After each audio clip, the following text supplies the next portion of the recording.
দুটো পকেট থেকে চাদর থেকে বের করতে।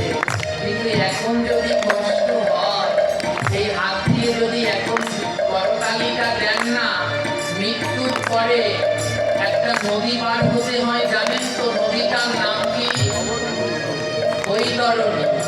সেদিন যদি পার হতে গিয়ে নদীর মধ্যে পড়ে যান, ওই হাত দুটো তুলে ভগবানকে ডাকবেন, প্রভু উঠান উঠান।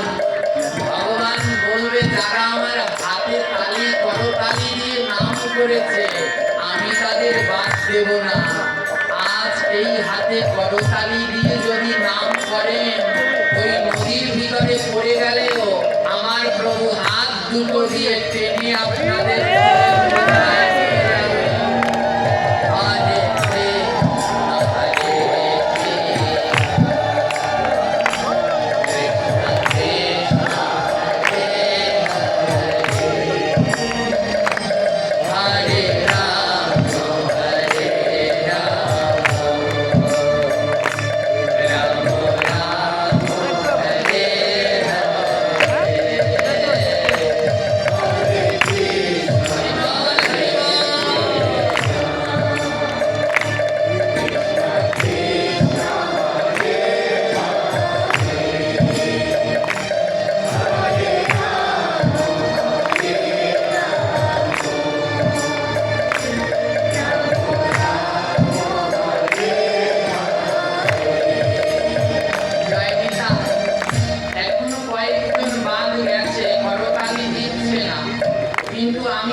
সাধুগুরু বৈষ্ণব ভিক্ষা করতে আসে না, বৈষ্ণব সেবার চাল নিতে আসে না, আসে তো? শুধু চাল কি দিতে হয়? চাল দিতে হয়, শুধু চাল দেয়? চালের সাথে কি দেন? একটা আলু পটল যা থাকুক একটা আনাজ তার সাথে দেয়। বলে কাউকে কোনো কিছু দিলে একটা জিনিস দিতে নাই, ওর সাথে আরেকটা যুক্ত করে দিতে হয়। বলে ওই বৈষ্ণব সেবার জন্য যদি চাল নিতে আসে, শুধু চাল দিও না, ওর সাথে একটা আলু পটল দিও, নাইলে কিন্তু কাজ হবে। হবে কি? জোরে বলুন। শুধু চাল দিলে ওটা কাজে লাগবে? ওটা কিন্তু আর সেবায় লাগবে না। ও চাল হলো কৃষ্ণ, আর ওর সাথে যে একটা আনাজ দেবেন হয়ে যাবে রাধা। যেই দিয়ে যোগ হবে বৈষ্ণবের সেবায়। তাই কোনো কিছু খালি দিতে নেই। এই যে আপনারা নাম করছেন, এগুলো দিচ্ছেন, এগুলো কাকে দিচ্ছেন? ভগবানকে দিচ্ছেন। এই জীবের উদ্দেশ্যে বিতরণ করছেন এই নাম। আমার নামও যদি খালি খালি দেন, ভগবান নেবে? জোরে বলবেন। নামের সাথে আবার একটা জিনিস দেয়া লাগে না? কি দেবেন নামের সাথে? নামের সাথে যদি করতালি না দেন, তাহলে নামও কিন্তু গ্রহণ। বলে নাম যদি কৃষ্ণ হয়, করতালি রাধা, করতালি দিয়ে নাম করলে রাধা কৃষ্ণ বাধা। তাই সবাই করতালি দিয়ে হরে কৃষ্ণ হরে কৃষ্ণ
এমন শান্তি আর কোথাও পাবেন না। এই নামের মতো শান্তি জগৎ ব্রহ্মাণ্ডে আর কোনো কিচ্ছুতে নেই।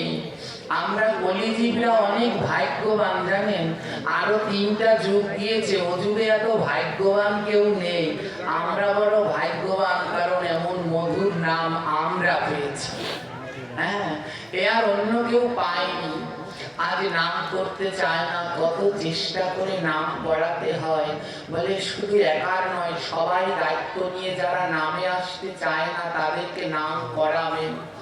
আমি মাঝে মাঝেই পাঠে বলি যে ভাগবত পাঠে আসলে কোনোদিন একা আসবেন না। ভাগবত পাঠে একা যাওয়া উচিত না। হ্যাঁ, শাস্ত্র বলছে যদি যাও বৃন্দাবন সঙ্গে নিও 2-1 জন। বৃন্দাবনে গেলে কোনো সময় একা একা যাবে না, 2-1 জন সঙ্গে করে অবশ্যই নেবে। বৃন্দাবনে কোনোদিন একা একা যেতে নেই, 2-1 জন সঙ্গে করে নিয়ে যাবে। অনেকে বলবেন ও বাবা, তাহলে তো এ জন্মে আর আমার বৃন্দাবনে যাওয়া হবে না। ও বৃন্দাবনে যেতে যা খরচ, আমি একাই যেতে পারি না, আবার 2 জন নেব কি করে? বলে শোনো, ওই বৃন্দাবনে না। কোন বৃন্দাবন জানে? আমাদের শাস্ত্রে 4 প্রকারের বৃন্দাবন আছে। গোলক বৃন্দাবন, নিত্য বৃন্দাবন, গুপ্ত বৃন্দাবন, নব বৃন্দাবন। গোলক বৃন্দাবন ওই মৃত্যুর পরে কেউ কোনো ভাগ্যবান যদি যেতে পারে গোলক বৃন্দাবনে, যেখানে রাধা কৃষ্ণ অনন্তকাল ধরে লীলা বিলাস করছে, আর ফিরে আসতে হবে না। নিত্য বৃন্দাবন, যেই বৃন্দাবনে নিত্যদিন রাধা কৃষ্ণের লীলা দর্শন করা যায়, ওই ইন্ডিয়াতে গেলে যে বৃন্দাবন, নিত্য বৃন্দাবন। গুপ্ত বৃন্দাবন নদিয়া নবদ্বীপ মায়াপুর ধাম, ওটা গোপনে ছিল, সৃষ্টি হয়েছিল। ওই বৃন্দাবনটার সৃষ্টি হয়েছিল সত্য যুগেরও আগে, কিন্তু 3 যুগ ধরে গোপনে ছিল, তাই ওটা গুপ্ত বৃন্দাবন। আর এখন যেই জায়গাটায় বসে আছেন এর নাম কি? নব বৃন্দাবন। নব শব্দের অর্থ নতুন। এই যে নতুন হয়েছে, আবার কিছুক্ষণের মধ্যেই কাউকে খুঁজেও পাবেন না। নব বৃন্দাবন বলে এই বৃন্দাবনে আসলে কোনোদিন একা একা আসবে না। এই বৃন্দাবনে আসলে সঙ্গে করে কাউকে না কাউকে অবশ্যই নিয়ে আসবে। হ্যাঁ, কাউকে না কাউকে অবশ্যই নিয়ে আসবে। ও তো অনেকে মনে করতে পারেন বাবা, নইলে কিন্তু কোনো কাজ হবে না, ভাগবত পাঠে একা আসলে কোনো কাজ হবে না, কাউকে না কাউকে অবশ্যই সঙ্গে করে আনতে হবে। অনেকে মনে মনে ভাবতে পারেন তাহলে যারা ওই ছেলে মেয়ে বিয়ে হয়ে গেছে তারা মনে মনে ভাবছেন আমার বেআই বেআই অনেক ভক্ত খবর দেব ভাগবত পাঠ। কেউ মনে মনে ভাবছেন না আমাদের পাশের বাড়ি একজন ভক্ত আছে, কালকে ওনাকে নিয়ে আসবো। বলে আমি বলি কি জানেন, ভাগবত পাঠে আমি বলি ভক্তদেরকে আনতে হবে না, ভক্তরা আপনি কৃপা করে আসবেন। ভাগবত পাঠে আনবেন যারা এই মুহূর্তে স্টার জলসায় বসে আছে, জি বাংলায় বসে আছে, ওদের টেনে ধরে নিয়ে আসুন।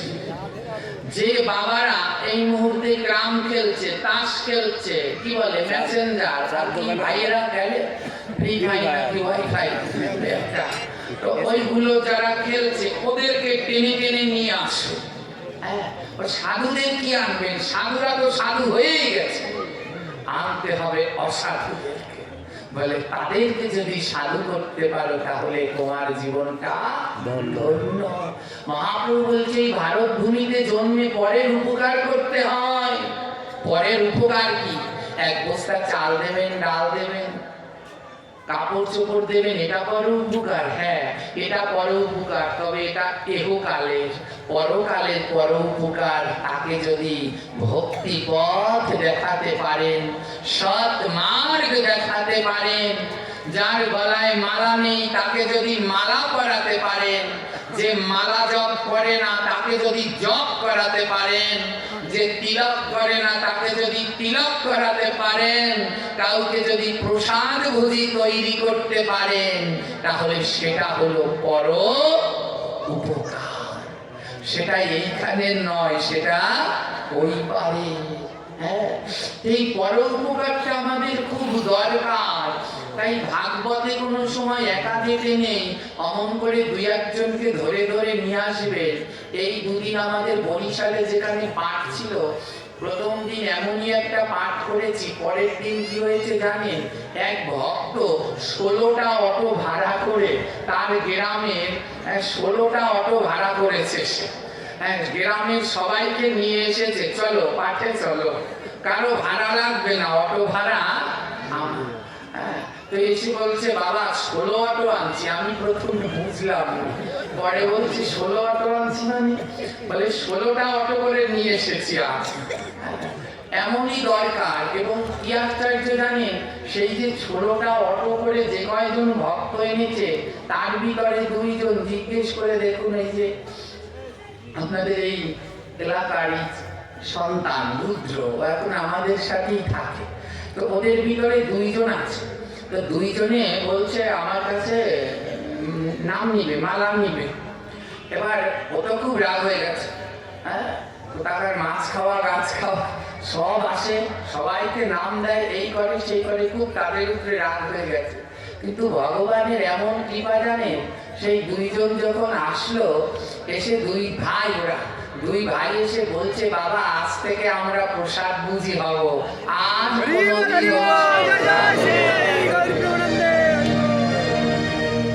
এটা শোনার পরে ও 1 ঘন্টা কান্না করেছে।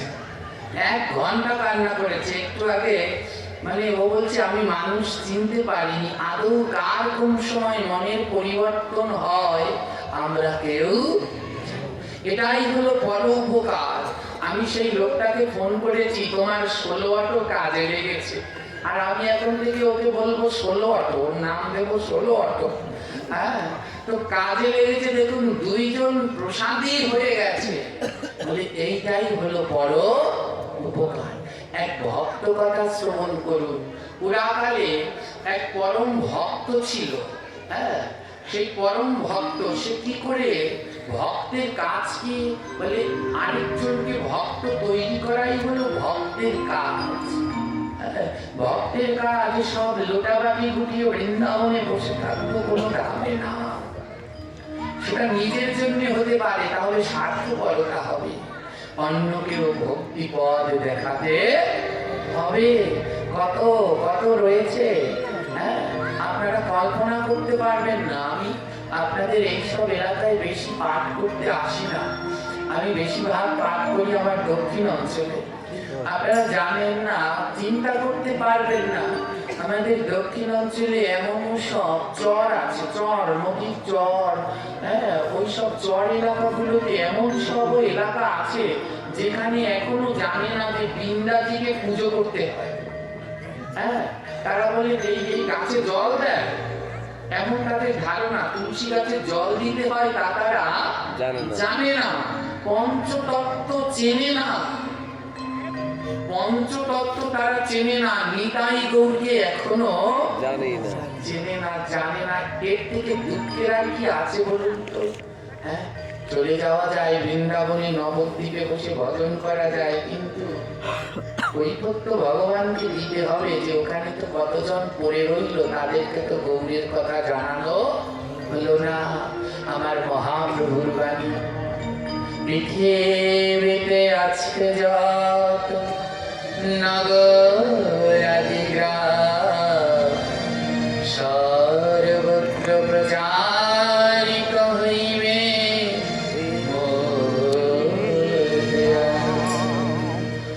মহাপ্রভু বলছেন নগর গ্রাম সব জায়গায় প্রচারিত হবে প্রভুর আনা 16 নাম 32 অক্ষর মহামন্ত্র। গৌর তো কৃপা করেছে। এবার এই প্রচারটা করবে কে? বলে তোমরা যারা কৃষ্ণ ভক্ত আছো তারা। কোনো পাঠক একা পারবে না, কোনো কীর্তনিয়া দল একা পারবে না, সবাই প্রচার করতে হবে। সেই দিন হবে ধন্য, সেই দিন হবে ধন্য। শুনো, এক ভক্ত চরিত্র শ্রবণ করো। এই ভক্তের নাম হলো সাধনা। সাধনা ছিলেন পরম কৃষ্ণ ভক্ত। তার মা বাবা তারাও ছিল কৃষ্ণ ভক্ত। তো সাধনা সে ছিল জেলে সম্প্রদায়ের জেলে। জেলেরা কি করে মায়েরা? মাছ ধরে, মাছ বিক্রি করে, এই সব করে জেলেরা। হ্যাঁ, কিন্তু সাধনা একটু অন্যরকম। সাধনা মাছ ধরে না, মাছটা সে ধরে না, জীব হত্যা করে না, কিন্তু কি করবে? বংশ পরম্পরায় ওই মাছ বিক্রি করে তাদের জীবন চলে, সে তো আর অন্য কিছু জানে না। হ্যাঁ, অন্য কিছু জানে না। আপনারা তো ভক্ত খটম দাসের চরিত্রটা শ্রবণ করেছিল। ভক্ত খটম দাসের গুরুদেব বলেছিল, খটম তুমি চুরি করা ছেড়ে দাও। খটম দাস গুরুদেবকে বলেছে, গুরুদেব আমি চুরি করা ছেড়ে দেবো, আপনি কৃষ্ণ নাম ছেড়ে দাও। গুরুদেব বলে, একই কথা, কৃষ্ণ নাম ছাড়লে আমি বাঁচবো? বলে, আপনি ছোটবেলা থেকে কৃষ্ণ নাম করে এসেছেন, ভাগবত পাঠ করে এসেছেন, আপনি যেমন ভাগবত পাঠ কৃষ্ণ নাম ছাড়া বাঁচবেন না, ওটা আপনার পথ। আর আমি ছোটবেলা থেকে চুরি করে এসেছি, ওটা ছেড়ে দিলে আমি খাবো। হ্যাঁ, তদ্রুপ সাধনাও না ওই বাপদাদার ক্রিয়া। সারা জীবন ধরে শিখে এসেছে মাছের ব্যবসা, মাছ বিক্রি করে। মাছ বিক্রি করে, তবে ও একটু অন্য ধরনের। ও কোনো মাছ ধরে না, মাছ কিনে এনে তারপরে বিক্রি করে, বাজারে বিক্রি করে। সাধনা পরম ভক্ত, সাধনা বুঝতে পারলেন এই জীবনের উদ্দেশ্য হলো প্রচার করা। কি করা? দেখেছেন মায়েরা? হ্যাঁ, আপনারা যখন নবদ্বীপ মায়াপুরে যাবেন, বিভিন্ন বিদেশে ঘুরতে যাবেন, দেখবেন সেই ইংরেজরা, হ্যাঁ, আপনারা কলকাতায় ঘুরতে গেলে দেখবেন, মায়াপুরে বিভিন্ন জায়গায়, বম্বে গেলে দেখবেন সেই ইংরেজরা, ইংরেজ বিভিন্ন দেশে সাদা চামড়ার লোকেরা আমাদের মতো নয়, আমাদের মতো এমন অদ্ভুত দেখতে নয় তাদের। হ্যাঁ, কি সুন্দর সুন্দর দেখতে এক একজন। হ্যাঁ, এক একজন আমাদের মতো খাটো খাটো নয়, এক একটা তাল গাছের মতো লম্বা, আমাদের মতো কালো বড়া পিঠার মতো চেহারা নয়, এক একজন আর সবজি কলার মতো গায়ের রং। হ্যাঁ, 2-3 টাকার মালিক নয়, কত কোটি কোটি টাকার মালিক। সব ফেলে দেখবেন কি ওই নবদ্বীপ মায়াপুরের রাস্তায় ঘুরে ঘুরে তারা মালা বিক্রি করছে, গীতা বিক্রি করছে। কি আশ্চর্য! তারা মালা বিক্রি করছে, গীতা বিক্রি করছে। সবাইকে বলছে, নেন না একটি গীতা, নিন নিন নিন। কেমন ভাবে, আকুল ভাবে বুঝাচ্ছে। বাংলা তারা বোঝে না, তারপরেও চেষ্টা করছে বাংলায় প্রচার করতে, নেও না একটা গীতা, নেও। হ্যাঁ, তারা প্রচার করছে, কিন্তু আমরা পারলাম। শুধু ভাগবত শুনলেই হবে না, শুধু ভাগবতে গেলেই হবে না, নিজেকেও এই ভগবানের বাণী দিয়ে কাজে লাগাতে হবে, অন্যকেও এ পদে আনতে হবে। দেখুন এই গীতা কত অমৃতময়, কত মধুময়, শ্রীমদ্ ভাগবতে গীতা। কিন্তু ভগবান চোখ দিল, আমাদের গীতা পড়া হলো না, গীতা পড়া আমাদের হলো না। এখনো আমরা কত কিছু শিখিনি। দেখুন এই পাঠ হচ্ছে, সবাই এখানে এনে এনে যে টাকা দিচ্ছেন ভগবানের গায়ের উপরে, ভাগবতের উপরে। বলুন তো, টাকা কি ভগবানের গায়ে দেওয়ার জিনিস? ভাগবতে দেওয়ার জিনিস? দেওয়ার জিনিস এগুলো? ভাগবতের মধ্যে এগুলো দেওয়ার জিনিস? জোরে বলবেন।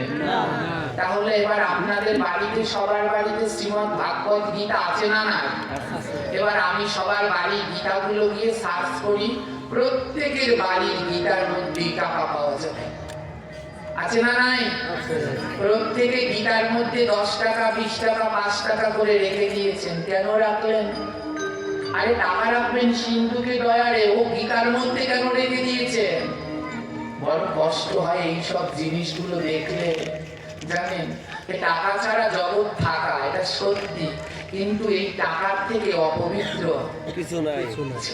সব জায়গায় এটা পকেটে নিয়ে কতজন বাথরুমে যায় না, টয়লেটে যায় না, পায়খানায় যায় না, যায়। এটা পকেটে নিয়ে গোমাংস খাওয়া হয় না, হয় কি না? এটা শুদ্ধ? তাহলে এটা শুদ্ধ? এর জন্য আমাদের সনাতন ধর্মে এই নোট টাকা কোনো একটু ভগবানের দান দক্ষিণায় লাগে না? লাগে। আপনার বাড়িতে যখন দুর্গা পুজো, কালী পুজো বা যে কোনো পুজো হলো, তখন ওই ঠাকুর মশাই দক্ষিণা করবার জন্য একটা টাকা চাইবে না? তখন কি এই নোটটা দিলে হবে? তখন কি দেওয়া হবে?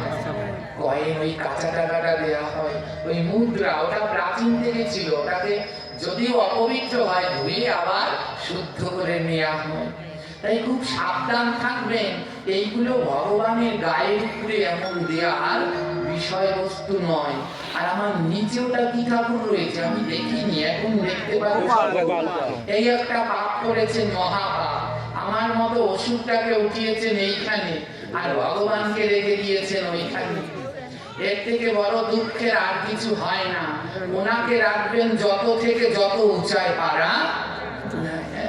এর ভিতরে ওই যে কি বলে আপনাদের এই দিকেই তো হয় গণেশ পাগলের মেলা না, ওখানে গেলাম ঘুরতে। ওই যে মেলায় একবার গিয়েছিলাম অনেক আগে, বড় দুঃখ লাগে। গোপাল বানিয়ে, গোপাল মাটির গোপাল বানিয়ে তার হাতে এমন থালা দিয়ে রেখেছে, আর গোপালের গলায় লিখে দিয়েছে আমায় কিছু ভিক্ষা দাও। এর থেকে পাপ আর কিছু আছে পৃথিবীতে? এর থেকে পাপের আর কোনো কিছু হতে পারে না। তো সাবধান থাকতে হবে আমরা যেন এই সমস্ত বিষয়গুলোতে খুব সচেতন হই। হ্যাঁ, ভাগবতে প্রণামী দিবেন, যখন কেউ প্রণামী আনতে যায় প্রণাম করে ওতে প্রণামী দিবেন, কিন্তু ভগবানের গায়ের উপরে নয়। গীতাকে প্রণামী দিবেন, কিন্তু গীতার মধ্যে নয়। ওই গীতার মধ্যে টাকাটা রেখে দিলে ওর অপরাধ হয়। গীতার সাথে টাকা তুলো না। অনেকে দেখি তুলসীর মালা পরে, খুব ভালো। তো তুলসীর মালার সাথে আবার কি করে সোনার রাধা কৃষ্ণ পরে, আবার একটা তুলসীর গুটি একটা সোনার গুটি, একটা তুলসীর গুটি একটা সোনার গুটি। অনেকে আবার বলে গ্রাম অঞ্চলে তুলসীর সাথে সোনা না দিলে কোনো কাজ হবে না। আরে তুলসীর সাথে কোনো সময় এসব করতে নেই। এই কলির 5 জায়গায় বাস, জানেন? ভাগবতে বলা আছে কলি থাকে 5 জায়গায়। কয় জায়গায়? তার ভিতরে একটা হলো স্বর্ণ, তার ভিতরে একটা হলো কি স্বর্ণটাকে আগে দেওয়া লাগে বাপ, কিন্তু স্বর্ণটাকে সে যারা সতবা মায়েদের পড়ার অধিকার আছে, সদবা মায়েদের স্বর্ণ পরার অধিকার আছে, কিন্তু যারা ভক্তি পথে আছেন তাদের কোনো সময় উচিত নয়। আর তুলসীর মালার সাথে ও তো কোনোদিন প্রশ্নই ওঠে না। এর আগে যে কদিন পাঠ করেছিলাম, এর আগের আগে ওই মস্তকাপুরে বিরাজনার গলায় দেখি সোনার রাধা কৃষ্ণ, সোনার গুটি। জিজ্ঞেস করলাম এগুলো কেন? তো ওরা আমাকে বলছে বাবা আপনি জানেন না তুলসীর মালার সাথে সোনা না দিলে কাজ হয় না। তো বলছি আবার যদি আসি সোনা দেওয়া বোকারাও। হ্যাঁ, তো এখানে তো কয়েকজন মস্তকাপুরের বাতাস এসেছে, একটু পৌঁছে দিলাম যেন এই কথাটা অধিক পর্যন্ত যায়। এটা অপরাধ, দিতে নেই। জানেন মা সীতার বনবাস ফেলছে কেন? এই দেখুন সোনা এসে পড়েছে, এটা আসল। হ্যাঁ, ও যেগুলো করেন ওগুলো নকল। কারণ কি ওই যে ভগবান ওই ভোগারতি হয় না, বসিতে আসন দিল স্বর্ণ সিংহাসন, সোনার সিংহাসন বসতে দিয়েছেন ভগবানকে। তো সোনার সিংহাসন, অদ্বৈতের গিয়ে সোনার সিংহাসন আসবে কি? যার মাটির ঘর, তাল পাতার ছাউনি, তার ঘরে সোনার সিংহাসন কাকে বলে? ও সোনা সোনা নয়, এ সোনা সোনা। বুঝতে পারলেন? ওই আপনারা যে কানে গলায় পড়েছেন ও সোনা সোনা না, এ সোনা। এই ভাগবত শুনছেন এ হলো সোনা, বলে এর থেকে মূল্যবান রত্ন আর কোনটা। কেন বললাম এই আসল সোনা জানেন? একে দেখলে আমার মাঝে মাঝে হিংসা হয়। হ্যাঁ, ওই মাঝে মাঝে আমি ইউটিউবে সব পাঠগুলো দেখি, যতটা সময় পাই আমি বিভিন্ন পাঠকের পাঠ দেখি।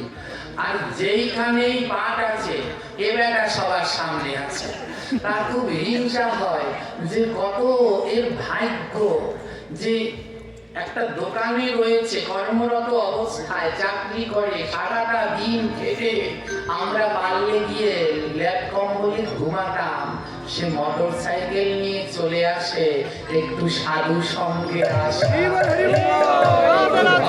চরণ ধুলির আশা, কোনো কিছু তাকে বাধা যায় না,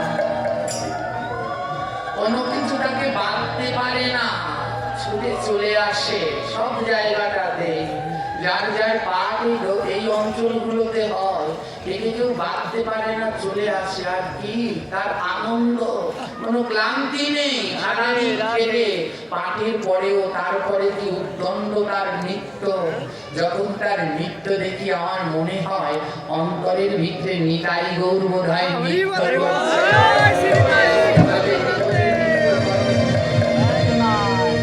এই আসল সোনা, তাই ও সোনার দিকে নজর দিলে পরে শেষ হয়ে যাবে। জানেন মা সীতা বনবাসে গেল কেন? মা সীতা বনবাসে গেল কেন? অনেকগুলো কারণ মা সীতার বনবাসে যাওয়া। তার মধ্যে একটা কারণ কি জানেন? মা সীতার সোনার উপরে লোভ ছিল। তিনি সীতা স্বয়ং রামচন্দ্রের সহধর্মিনী, সাক্ষাৎ মহালক্ষ্মী। তাকে বনবাসে যেতে হলো কেন জানেন? তার সোনার উপরে লোভ ছিল। মা সীতার শ্রীরামচন্দ্র ঘরের দাওয়ায় বসে বসে প্রকৃতির সুন্দর মনোরম পরিবেশ দেখছিল। হ্যাঁ, রাবণ পাঠিয়ে দিয়েছে মারিচকে, যাও যাও তুমি হরিণ হয়ে যাও, হরিণ হয়ে যাও, তবে রক্ত মাংসের হরিণ না, সোনার হরিণ হয়ে যাও। হ্যাঁ, কারণ নারীদের দুটো জিনিসে লোভ থাকে, এক হলো সোনা আর এক হলো শাড়ি।